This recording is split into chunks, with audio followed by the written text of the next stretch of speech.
Hey there, and welcome to the Cyber Resilience Brief, a SafeBreach podcast, the podcast that's all about helping you build real-world cyber resilience. I'm Tova Dvorin, and every episode we unpack what's working, what's evolving, and what you can actually do to stay one step ahead of attackers. In this episode, we will be speaking to SafeBreach's senior sales engineer, Adrian Cully, also our resident contact in the EU for our EU team, about the FBI advisory regarding Iranian hacking attempts released on June 30th, 2025. Happy listening. Hi, Adrian. How are you today? I'm very well. How are you, Tova? I'm good. I'm excited. Let's talk about this Iranian hacking threat. Okay, very timely. There was a brand new government advisory published by the FBI, the National Security Agency, and CISA earlier this week. This is the first week of July, concerning Iranian cyber actors and vulnerable US networks, albeit it could be elsewhere around the world as well. They're talking about a number of different Iranian threat actors, and not least of which the Cyber Avenger group. Now, Cyber Avengers are very interesting. They have done a good job of trying to get themselves perceived as being hacktivists, but they're actually very well known to be members of the IRGC, the Islamic Revolutionary Guard Council. In fact, 6 of their members are sanctioned by the FBI, wanted for their attacks.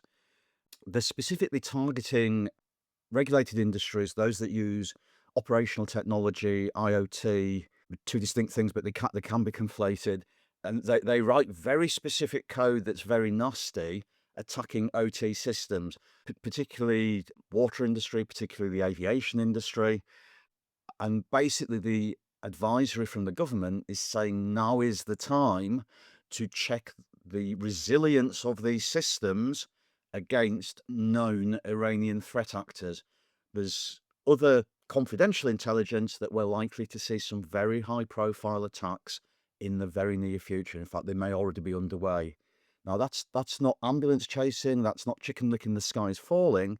What we're saying is now is the time to simulate and emulate these attacks, to check our resilience and minimize the attack surface against these threat actors. Well, my understanding from the advisory as well is that it's not just Iranian threat actors. Is that correct? That there might be other forces involved? So that's a very interesting point. Attribution in cyber investigations is the most difficult thing, and in general, best left to governments. There are some standard texts on this. A friend of mine, Richard Clayton from the Cambridge University computing department, did his PhD in anonymity and traceability in cyberspace a very long time ago. That's available online. I recommend anybody who's looking at attribution reads that. There's the Perkovich research on attribution. Thomas Ridd's attributing cyber attacks, very exhaustive. But all of these will tell you how difficult cyber attribution is and how easy it is to misattribute. However, when governments give us a steer and large threat intelligence firms, it's worth listening. And what's very, very interesting is when we see this increased activity from Iranian-based advanced persistent threat groups, we've very well documented there's a specific Russian group referred to as Turla who piggyback on the Iranian activity.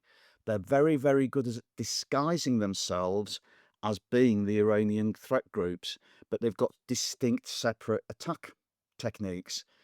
So I would also recommend anybody who's addressing their cyber resilience in light of the advisory, not only covers the Iranian threat groups, APT-33, Elfin, AP334 Oil Rig, APT-35 Magic Hound, APT-39, the Rana intelligence company, but they also address the Russian Turla group, because it's not at all a weak hypothesis that we will see increased activity from at least the Turla Russian group, if not other Russian groups, in the very near future too.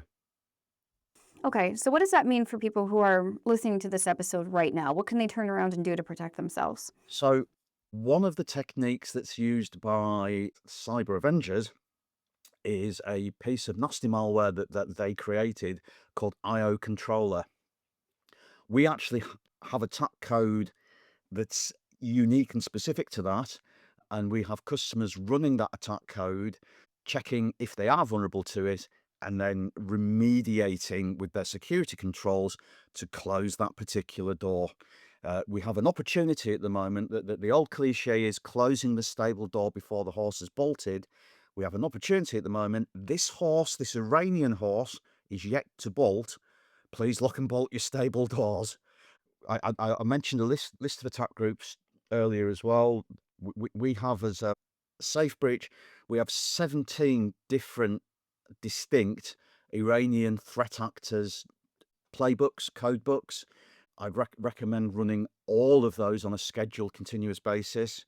We have at least 11 actionable code, attack code, government advisories concerning Iranian attack groups. Again, I'd recommend exercising all of those and remediating any vulnerabilities that you have that are caught by these scenarios and playbooks. Now is the time. You know, the advisory is very specific, it's very intelligence informed. Now is the time to increase your resilience against these groups. Yeah, that's a good point, Adrian. And if you're a current SafeBreach customer who's listening to this episode, there are two things that you can do, by the way. One, you can look up the FBI advisory and cross-reference for the specific attacks that we are describing here today and run them through the platform. Or, on the off chance you're listening to this and is at least a few days after this episode, you may see a preset scenario in your console. Just go ahead and run it. It has everything included. One-stop shop.